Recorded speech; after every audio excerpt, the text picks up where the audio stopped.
Toppers के channel पे आप सबका स्वागत है। ये क्लास 12th की क्लास है और 12th क्लास में भी जिन बच्चों का कॉमर्स स्ट्रीम है उनका एक थ्योरेटिकल पेपर है that is called business studies, जिसके बारे में हम अभी कुछ देर पहले भी बात कर रहा था। मैं वो 11th का बीएसटी था और आज की क्लास में हम लोग 12th के बीएसटी की बात करेंगे, राइट। अभी कुछ देर पहले बात हो रही थी 11th के बीएसटी की और आज अब जो बात होनी है वो किसकी होनी है? 12th के बीएसटी की बात होनी है। आइए सर।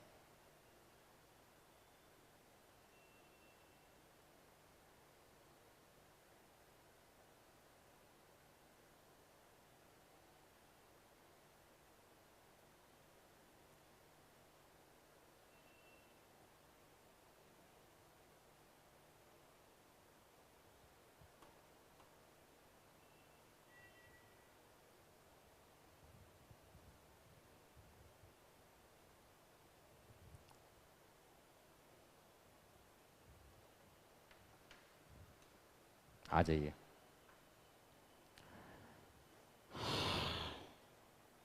रिया सिंह जानते हैं 12th के बीएसटी को आप दो पार्ट में बांटा हुआ है आपने। एक बोला है क्या, पार्ट 1, जिसमें आपको सारी बातें मैनेजमेंट से रिलेटेड। एक तो ये समझिए, आप जब 11th में पढ़ रहे थे तो वहाँ पे आपने डिफरेंट तरह के ऑर्गेनाइजेशन की बात करी थी।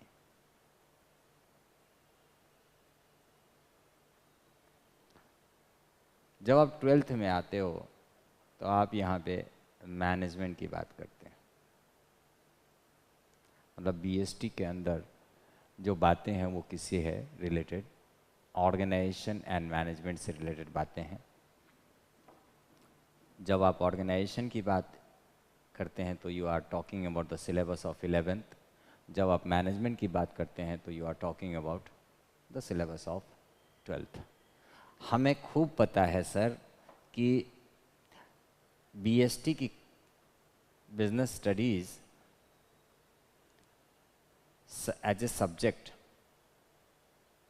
80 नंबर का अपना थ्योरी होना है, 20 नंबर का अपना प्रोजेक्ट होना है।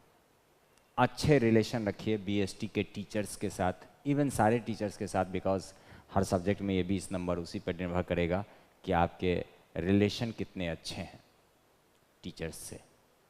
मैं देखता हूँ कई बार बच्चों के 18 नंबर भी आते हैं, किसी बच्चों स्कूल के हैं उनसे आपके भी नंबर अच्छे आ जाएंगे। सर 80 नंबर के इस पेपर में दो पार्ट में बटा हुआ है पूरा सिलेबस। एक आपका है क्या, फर्स्ट जो बातें हैं वो मैनेजमेंट और उससे रिलेटेड बातें हैं।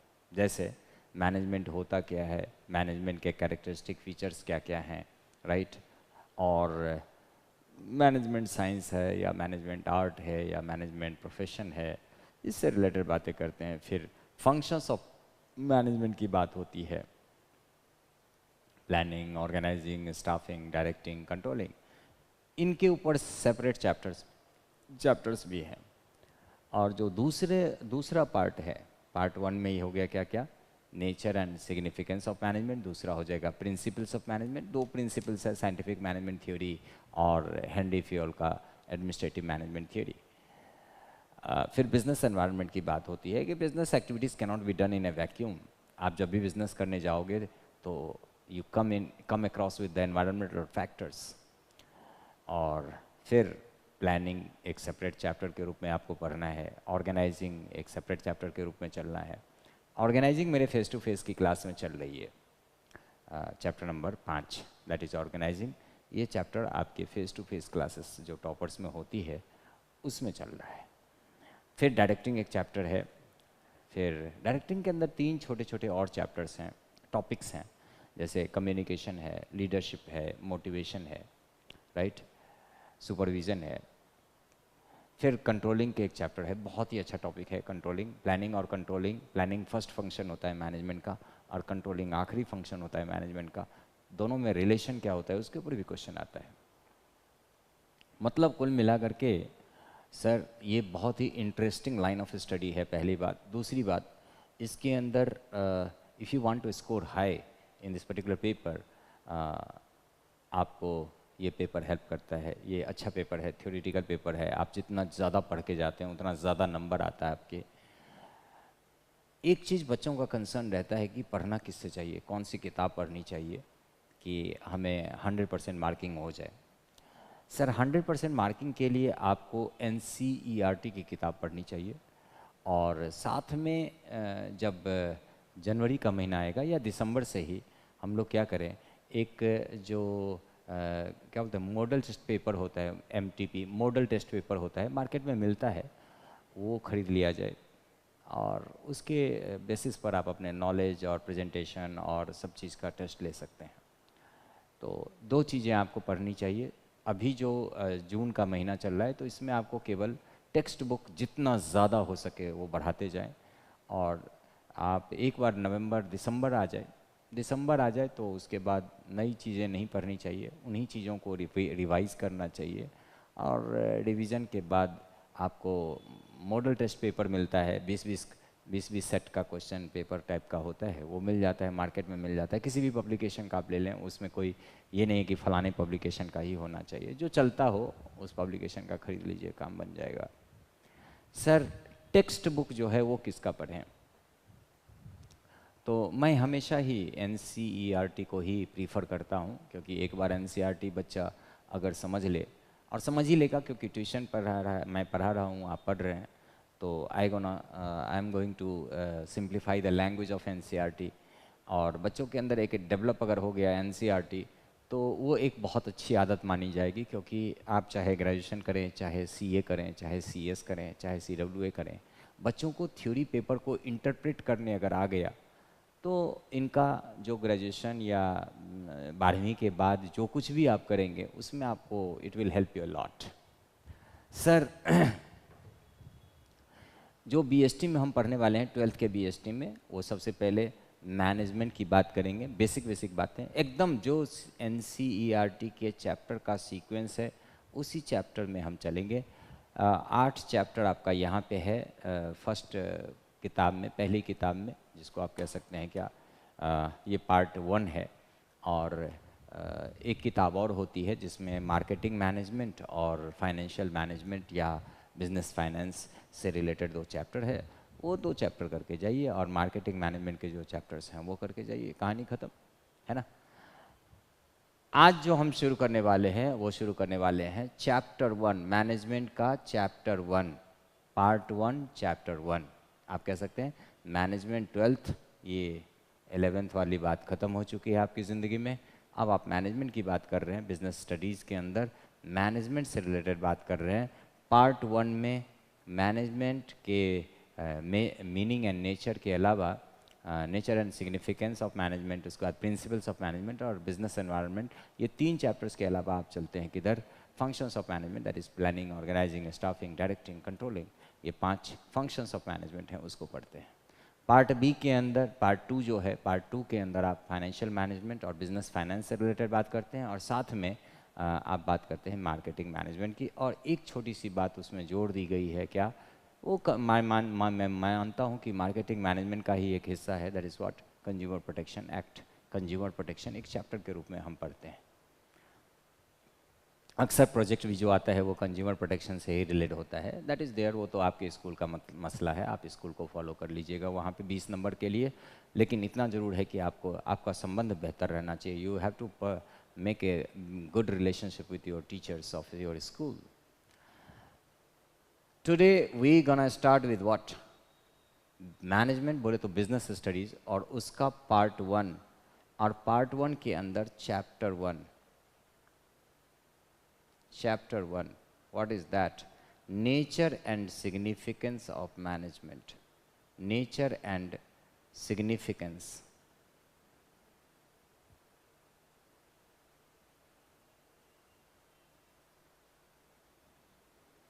Nature and significance of management, ये क्या होता है सर इस चैप्टर में? हम यहाँ इस चैप्टर में बात करेंगे किस चीज़ की? मैनेजमेंट का मतलब क्या होता है ये बताएंगे, राइट? मैनेजमेंट का मीनिंग क्या होता है, मतलब क्या होता है, ये समझेंगे हम लोग, राइट? मैनेजमेंट, नेचर बोले तो सबसे पहले मीनिंग या definition of management, meaning of management.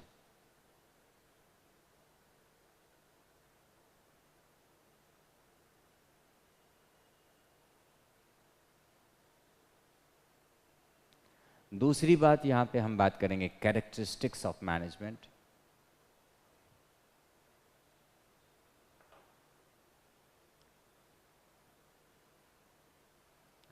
Characteristics, एकदम से एग्ज़ाम ओरिएंटेड काम करिए, बात बन जाएगी। Characteristics of management.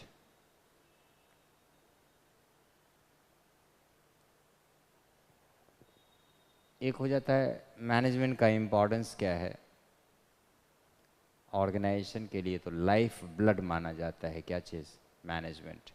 तो here we will talk about what? Importance of management, importance of management, right? अभी के बाद जब भी मैं लिखूं MGT, इसका मतलब है मैनेजमेंट। ये यूनिवर्सली एक्सेप्टेड शॉर्ट फॉर्म है, right? Universally accepted short form है। आइए सर, नेक्स्ट क्या हो जाएगा सर? क्या ये इसको कहते हैं नेचर ऑफ मैनेजमेंट। अच्छा, जब आप कहते हैं नेचर ऑफ मैनेजमेंट तो इसका सीधा मतलब क्या है सर? नेचर ऑफ मैनेजमेंट का मतलब ये है, क्या मैनेजमेंट साइंस है या फिर आर्ट है या फिर प्रोफेशन है? इसकी चर्चा यहाँ पर करेंगे नेचर ऑफ मैनेजमेंट में। Then we will talk about what? The functions of management. we'll talk about what? Functions of management. Functions of management. जब आप functions of management की बात करते हैं तो इसका मतलब है you are talking about POSDCORB, planning, organising, staffing, directing, controlling, reporting, budgeting. तो रिपोर्टिंग और बजटिंग जब आप BBA MBA वगैरह करेंगे तो वहाँ पर इसकी चर्चा होगी। यहाँ पर खाली आपको 12th के लिए पढ़ना है planning, organising, staffing, directing, controlling. ये 5 फंक्शंस ऑफ मैनेजमेंट पढ़ना है आपको, जिनके ऊपर सेपरेट चैप्टर्स भी हैं। जब आप मैनेजमेंट के नेचर या कैरेक्टरिस्टिक्स या सिग्निफिकेंस की बात करते हैं तो एक टॉपिक जो सबसे इम्पॉर्टेंट टॉपिक कह लीजिए, सबसे फ्रिक्वेंटली आस्क्ड टॉपिक कह लीजिए, वो ये होता है क्या? कोऑर्डिनेशन।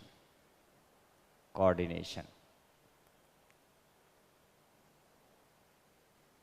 कोऑर्डिनेशन कहते हैं coordination is the essence of management. मतलब मैनेजमेंट में अगर कोऑर्डिनेशन नहीं है तो फिर मैनेजमेंट है ही नहीं, चाहे आप मैनेजमेंट कह लीजिए या कोऑर्डिनेशन कह लीजिए, राइट? दोनों साथ साथ चलने वाली चीज़ है। तो सर ये हो गया आपका 1 2 3 4 5 6 टॉपिक्स आपको पहले चैप्टर में करके जाना है। और आप मान के चल सकते हैं कि कम से कम 5-6 नंबर का क्वेश्चन तो आना ही आना है इस चैप्टर से, राइट? चलिए सर, चाहे आपका प्री बोर्ड हो चाहे बोर्ड हो, दोनों एग्ज़ाम के लिए ये ज़रूरी है क्या चीज़? मैनेजमेंट को समझना। सर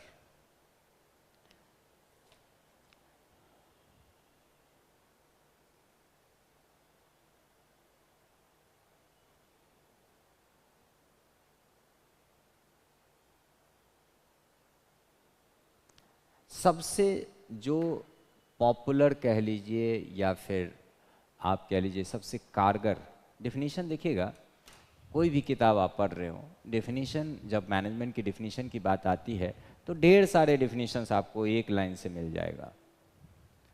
सर एग्ज़ाम के लिए कौन से डेफिनेशन को लीजिए, या फिर अपने को मैनेजमेंट समझने के लिए कौन सी डेफिनेशन लिया जाए, ये कई बार आपके सामने अगर किताब हो तो ज़रूर रखिएगा। मतलब जब भी आप, मेरी ये क्लास रेगुलर चलेगी, टॉपर्स के चैनल पे ही चलेगी और रेगुलरली चलेगी MWF में, मंडे वेंसडे फ्राइडे आज है तो इसमें ये क्लास चलेगी।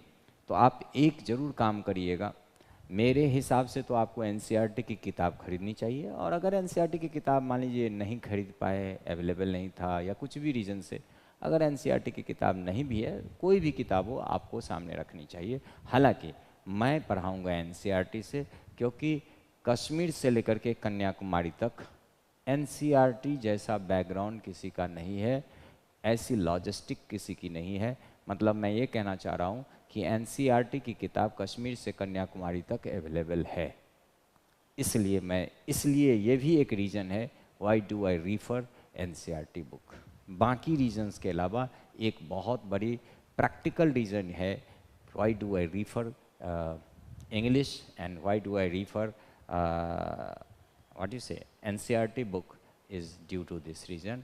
English is understood all over the India, or NCERT books are available in every corner of India, right? That is why I refer NCERT books. And किस language में मैं पढ़ाता हूँ, मोस्ट ऑफ द टाइम मैं English और Hinglish में पढ़ाता हूँ। हिंग्लिश बोले तो it's a mixture of Hindi and English, so that बच्चों को, सारे बच्चों को समझ में आ जाए।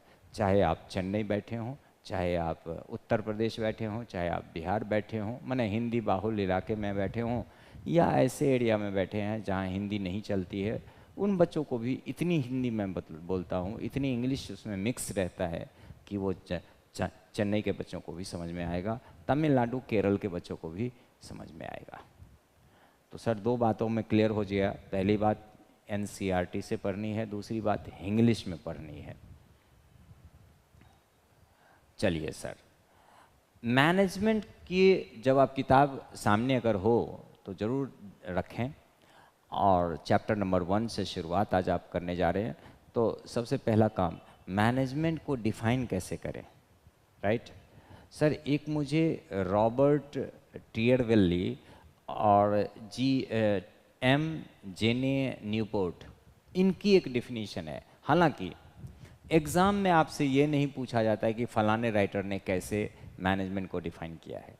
एक डिफिनीशन आपको पता रहना चाहिए, क्योंकि वो हो सकता है कि एग्ज़ाम में आपको मान लीजिए process of functions of management पूछा या प्रोसेस ऑफ मैनेजमेंट पूछा, तो उस समय क्वेश्चन में कई बार ये जोड़ देता है what do you mean by management. तो there you should know what is the definition of management, right? Come here, management की जो डेफिनीशन है वो मैं ऐसे डेफिनीशन लेना चाहूँगा जिसके दो फायदे हो जाएं। एक तो मैनेजमेंट का मीनिंग क्या है ये क्लियर हो जाए, और दूसरी बात क्या हो जाए, दूसरी बात बच्चों को ऐसे डेफिनेशन मैंने पकड़ा दिया जिस डेफिनेशन के बेसिस पर वो कुछ कैरेक्टरिस्टिक फीचर खुद निकाल लेंगे। आप समझ रहे मेरी बात को, मैं क्या कह रहा हूँ? ये आगे भी ध्यान में रखना है, कौन सी डेफिनेशन को हमें पिक करके लर्न करना चाहिए। सर ऐसे डेफिनेशन को पिक करके लर्न करना चाहिए जो हम एग्ज़ाम में लिख भी सकें डेफिनेशन के रूप में, और दूसरी बात उस डेफिनेशन के बेसिस पर हम कैरेक्टरिस्टिक्स या कैरेक्टरिस्टिक फीचर्स को भी काउंट करवा सकें। Are you getting my point what I am saying? तो सर आपको ये बात ध्यान में रखनी है, डेफिनेशन किसी भी चीज़ को, प्लानिंग को डिफाइन कर रहे हैं, कंट्रोलिंग को डिफाइन कर रहे हैं, ऑर्गेनाइजिंग को डिफाइन कर रहे हैं, बिजनेस एनवायरनमेंट को डिफाइन कर रहे हैं, राइट? आप किसी भी टर्मिनोलॉजी को डिफाइन कर रहे हैं तो किताब में तो बहुत सारी डिफिनीशंस हैं, तो आपको कौन सी डिफिनीशन लेनी चाहिए? ऐसे डिफिनीशन को पिक करो जो डिफिनीशन लर्न करने में भी आसानी हो, जिसको एग्ज़ाम में हम लिख सकें, और दूसरी बात उस डिफिनीशन के बेसिस पर हम कुछ कैरेक्टरिस्टिक फीचर्स भी एक्सट्रैक्ट कर सकें। ऐसे डिफिनीशन को ही हमें लेनी चाहिए। आइए सर, ये आज मेरे बाल सफ़ेद और भूरे क्यों दिख रहे हैं? मेरे सारे बाल सफ़ेदी में दिख रही है, ये ठीक बात नहीं है। कैमरा ठीक करो भाई, चमक रहा है लाइट पर शायद। एनीवेज, बोला management is defined as the process management is a process. आप लिखिए मैनेजमेंट इज ए प्रोसेस। अच्छा, मैनेजमेंट इज ए प्रोसेस क्यों बोला? प्रोसेस किसको कहते हैं सर? ऐसा कोई event which takes place in some sequential steps, an event which takes place in some sequential steps giving you the output, we call it to be a process. Since management is done in certain steps, क्या क्या? Planning, organising, staffing, directing, controlling, ये सारे steps हैं management के। ये सारे steps हैं। Planning first step है, ऑर्गेनाइजिंग दूसरा, स्टाफिंग तीसरा, डायरेक्टिंग चौथा, और controlling is the final step. तो since management is done in certain steps or sequential steps, we call it to be what? Management is a process.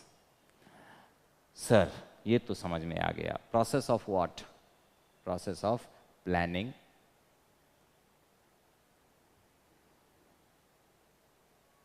Organising,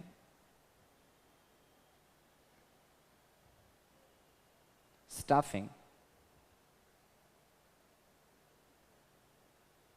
directing,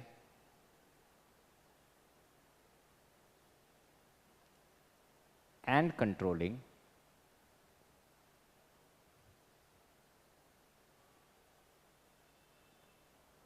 management is a process of planning, organizing, right, staffing, directing and controlling, right? You know, an organization's operation and organizations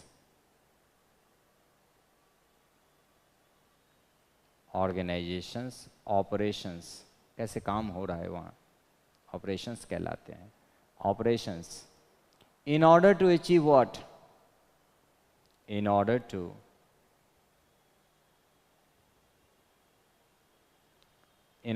achieve क्या चीज़? coordination of various activities, coordination in order to achieve what? in order to achieve coordination, in order to achieve coordination, COORDNA, coordination किसका? of human efforts,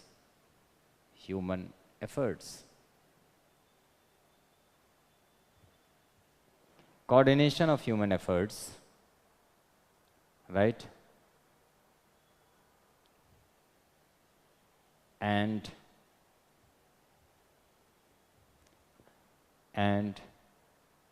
other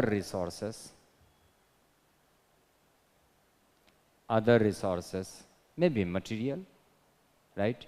Maybe material, other resources, in other resources essential, जो जरूरी है किस चीज़ के लिए? which are essential what? in the effective and efficient, in an effective and efficient manner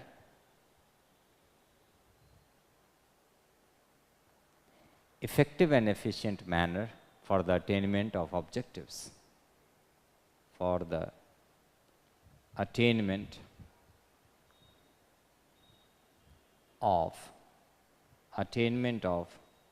objectives. किसका objective? Organization का objective,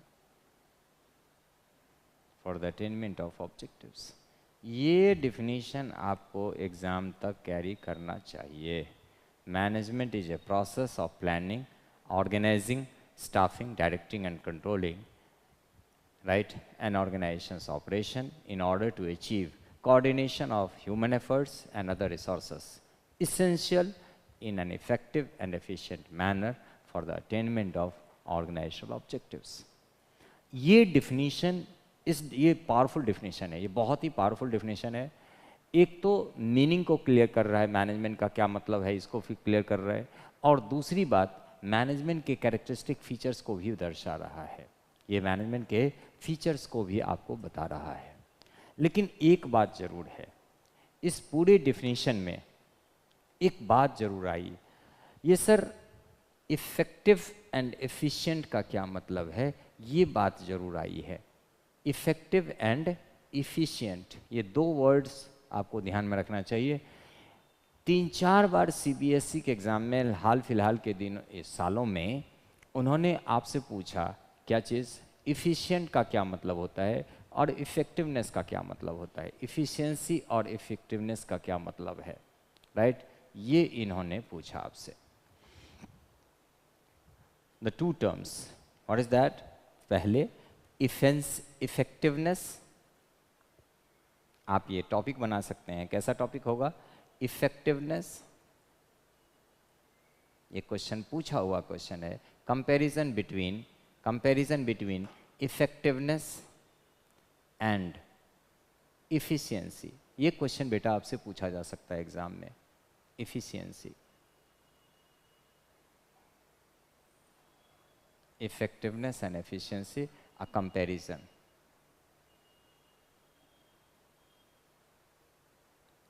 इन दोनों में कंपैरिजन करके क्वेश्चन आपसे पूछा जा सकता है, इफेक्टिवनेस एंड एफिशिएंसी, राइट? हालांकि दोनों टर्म्स डिफरेंट हैं but they are interrelated, एक दूसरे से जुड़े हुए हैं, right? It is important to be both. Management को क्या होना चाहिए सर? इफेक्टिव होना चाहिए, एफिशिएंट होना चाहिए, दोनों होना चाहिए। इफेक्टिव भी होना चाहिए और इफिशिएंट भी होना चाहिए, राइट? सर कह सकते हैं आप कि effectiveness and efficiency are the sides of the same coin, ऐसे कह सकते हैं, है तो नहीं? एक कॉइन के दो पहलू होते हैं, एक हेड और टेल। ऐसे ही एफिशिएंसी और इफेक्टिवनेस मैनेजमेंट के दो पहलू हैं, एक है इफेक्टिवनेस और दूसरा है एफिशिएंसी, राइट? लेकिन दोनों एक दूसरे से अलग अलग होते हैं, ये बात भी चर्चा, अलग अलग टॉपिक समझना है। कहते हैं it is easier to be effective and ignore the efficiency, that is complete the given task but at a high cost. हमने इफेक्ट लगाया, सुनिए ना, एक बच्चा दिल्ली एनसीआर में रहता है, उसके पास सारे रिसोर्सेस अवेलेबल हैं, टॉपर्स जैसा ट्यूटोरियल इंस्टीट्यूट अवेलेबल है, मार्केट में जो किताब ढूंढेगा वही किताब मिल जानी है, ऐसे इतने बड़े बड़े स्कूल्स हैं जहाँ से वो रिसोर्सेस और इकट्ठा कर सकता है। ये सारा कुछ करके और बच्चा 95 मार्क्स लाया सीबीएसई 12th में। और एक बच्चा है जो किसी रूरल एरिया में है, उसके पास और बहुत ज़्यादा रिसोर्सेस नहीं है। हाँ, एक चीज़ है कि उसके पास भी मोबाइल अवेलेबल है और क्या बोलते हैं, उसमें नेट डला हुआ है और सब कुछ है उसके अंदर, मैंने पूरा पैकेज है, मतलब अनलिमिटेड उसके पास वो ब्राउजिंग कर सकता है, अनलिमिटेड वो नेट देख सकता है, ये है उसके पास।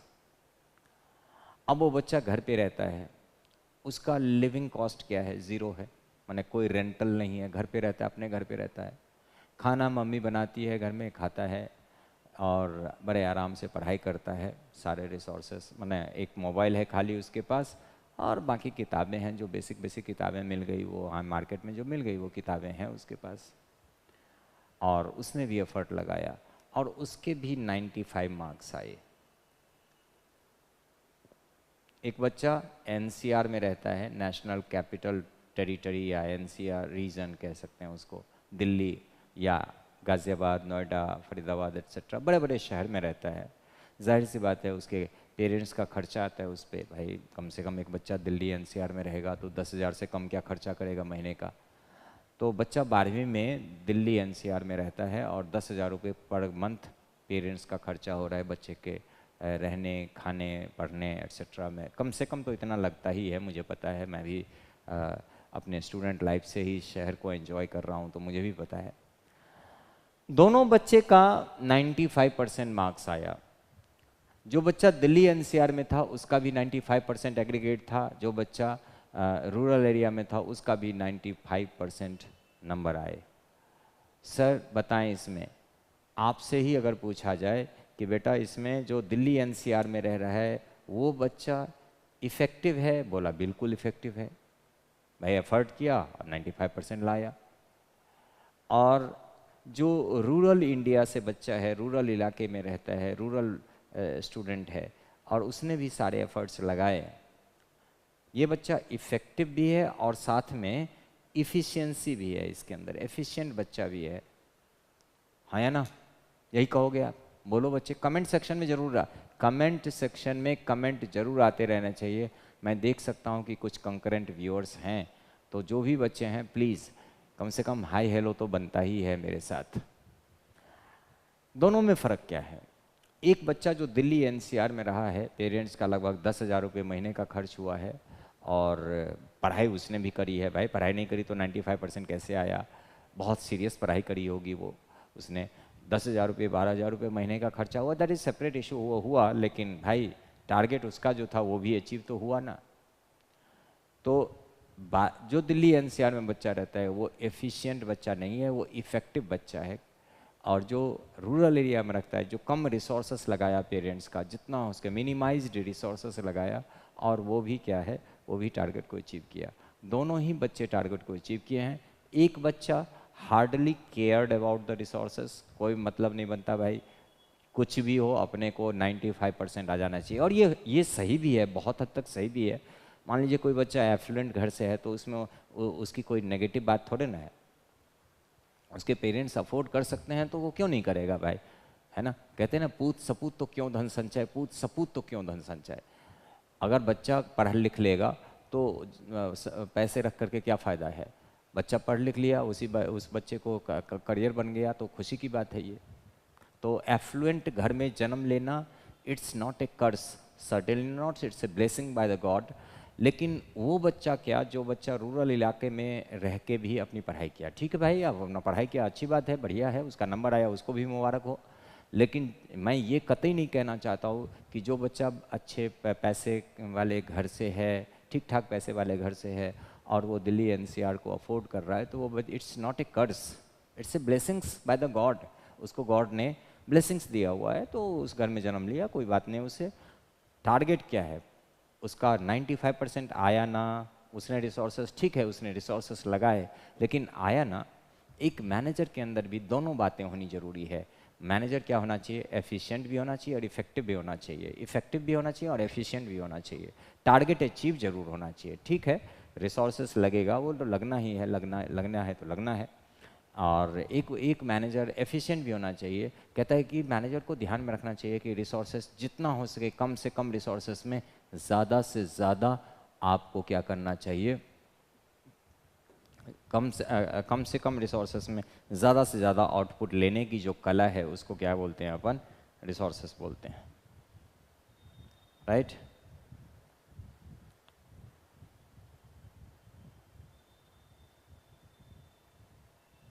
चलिए सर, ठीक बात है। तो ये हो गया एफिशिएंसी एंड इग्नोर।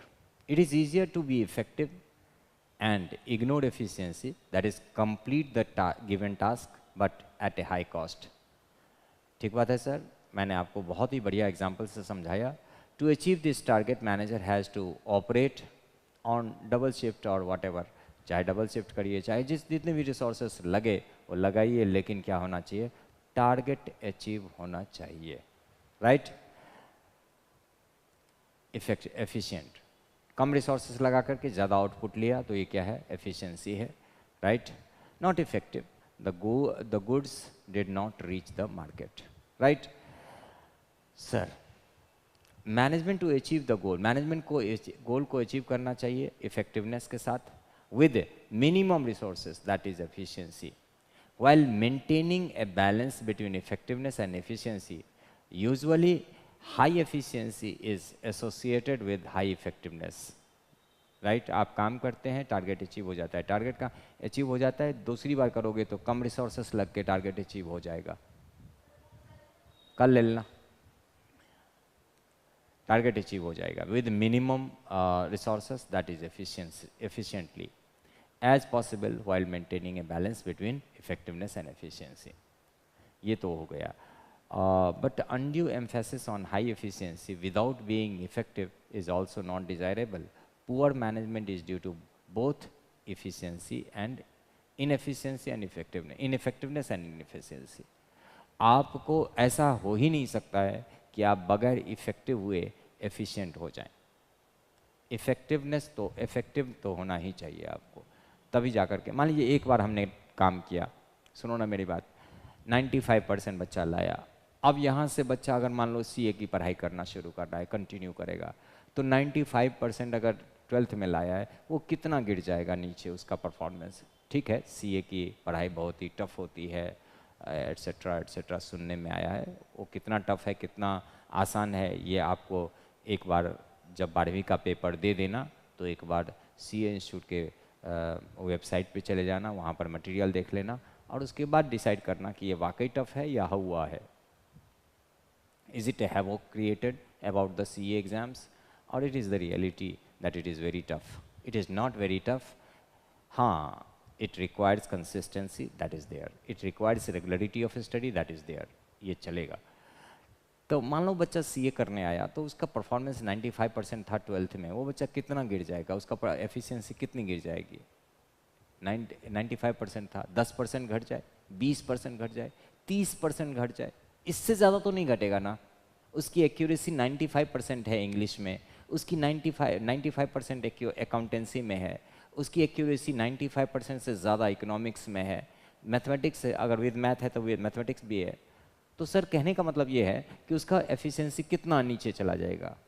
सर 95 से नीचे आएगा तो कितना आ जाएगा? 20%, 30%, तब भी वो बच्चा पास है। 40% आ जाए तब भी बच्चा पास है। 55% आया, ठीक बात है, चाहिए सीए फाउंडेशन में 50%, या सीए के किसी भी एग्जाम में चाहिए 50%। तो कहने का मतलब यहाँ पे यह है बेटा कि बगैर इफेक्टिव हुए आप एफिशिएंट हो ही नहीं सकते। तो दोनों में ये कंपैरिजन आज आपने किया। अगली क्लास में मैं आपको बताऊंगा कैरेक्टरिस्टिक्स ऑफ मैनेजमेंट, मैनेजमेंट के कौन कौन से कैरेक्टरिस्टिक्स होते हैं, इस बात की चर्चा करेंगे। लेकिन एक बात जरूर मैं बताऊंगा, ये बोर्ड एग्जाम है आपका, you have to be very rigorous. अभी जैसे मैं मैनेजमेंट के कैरेक्टरिस्टिक बताने जाऊंगा, तो there are 5 functions of management. पांचों function, planning, organising, staffing, directing, controlling, ये पांचों फंक्शंस हैं। इन पांचों फंक्शंस पे सेपरेट चैप्टर भी है। हर चैप्टर में जाहिर सी बात है मीनिंग की बात आएगी और कैरेक्टरिस्टिक्स की बात आएगी। तो मैनेजमेंट के जो कैरेक्टरिस्टिक्स हैं उसमें कुछ कैरेक्टरिस्टिक्स ऐसे हैं जो प्लानिंग के भी हैं, ऑर्गेनाइजिंग के भी हैं, स्टाफिंग के भी हैं, डायरेक्टिंग के भी हैं, कंट्रोलिंग के भी हैं। तो बच्चा स्मार्ट वर्क कैसे करेगा? जब आप मैनेजमेंट के कैरेक्टरिस्टिक्स को पढ़ोगे, जैसे गोल ओरिएंटेड मैनेजमेंट क्या है, पहला ही कैरेक्टरिस्टिक फीचर क्या है मैनेजमेंट का? It is a goal oriented process. Goal oriented मतलब किसी गोल को ध्यान में रखते हुए मैनेजमेंट किया जाता है। कौन सा गोल है भाई? जिस ऑर्गेनाइजेशन को मैनेजमेंट करने जा रहे हो, जिस ऑर्गेनाइजेशन का मैनेजमेंट करने आप जा रहे हो, उस ऑर्गेनाइजेशन का जो गोल है, technically we call it to be organizational goal, organizational objectives. ठीक बात है सर, ऑर्गेनाइजेशनल गोल और ऑर्गेनाइजेशनल ऑब्जेक्टिव्स। तो जब भी हम मैनेजमेंट करते हैं तो हमें क्या ध्यान में रखना है? ऑर्गेनाइजेशनल गोल को ध्यान में रखते हुए करते हैं। That is why we call that management is a goal oriented process. Management is a goal oriented process. Management जो हम करते हैं किस लिए करते हैं? It's a goal oriented. जो भी एक्टिविटीज़ मैनेजमेंट की हो रही है, planning, organising, staffing, directing, controlling, reporting, coordination etcetera, कुछ भी आप कर रहे हैं मैनेजमेंट के फंक्शन में, तो आप क्या कर रहे हैं? You are, these all are oriented towards what? Organisational goal. मैंने क्या बोला कि ये एक कॉमन कैरेक्टरिस्टिक्स है। मतलब जैसे मैंने आपको बोला ना कि आगे हम पढ़ेंगे सेकंड चैप्टर में प्लानिंग, मान लीजिए 4th चैप्टर में हम पढ़ रहे हैं प्लानिंग, तो प्लानिंग के अंदर भी कैरेक्टरिस्टिक फीचर होगा। तो प्लानिंग का भी ये कैरेक्टरिस्टिक फीचर होता है क्या? Planning is a goal oriented process. It is a goal oriented process. Planning क्या होता है? Right, goal oriented process. Right, organizing भी क्या है? गोल ओरिएंटेड होता है। स्टाफिंग भी क्या है? गोल ओरिएंटेड होता है। राइट, कहते हैं management is all pervasive. Management क्या होता है? परवेसिव होता है। परवेसिव मतलब हर लेवल पर होता है सर, हर लेवल पर होता है, हर डिपार्टमेंट में होता है। राइट, ये भी एक कॉमन कैरेक्टरिस्टिक है। मतलब परवेसिव होना प्लानिंग की भी बात है, परवेसिव होना प्लानिंग की भी बात है, परवेसिव होना ऑर्गेनाइजिंग की भी बात है, डायरेक्टिंग की भी बात है, कंट्रोलिंग की भी बात है। राइट, और क्या है?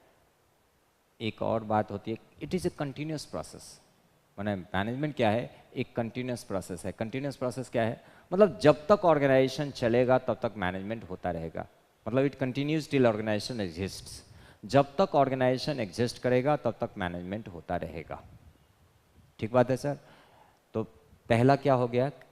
Characteristic feature, it's a goal oriented thing. दूसरा क्या हुआ? परवेसिव होता है। ये प्लानिंग में भी होता है, ये हर में होता है। पांचों फंक्शंस ऑफ मैनेजमेंट में होता है। मैनेजमेंट के अलावा मैनेजमेंट के जो पांचों फंक्शंस हैं, planning, organising, staffing, directing, controlling, ये पांचों ही फंक्शंस के भी कैरेक्टरिस्टिक फीचर होते हैं। वो परवेसिव, पहला गोल ओरिएंटेड, दूसरा क्या? परवेसिवनेस, तीसरा क्या बोला? डायनेमिक। डायनेमिक होता है मैनेजमेंट। क्या होता है? डायनेमिक होता है।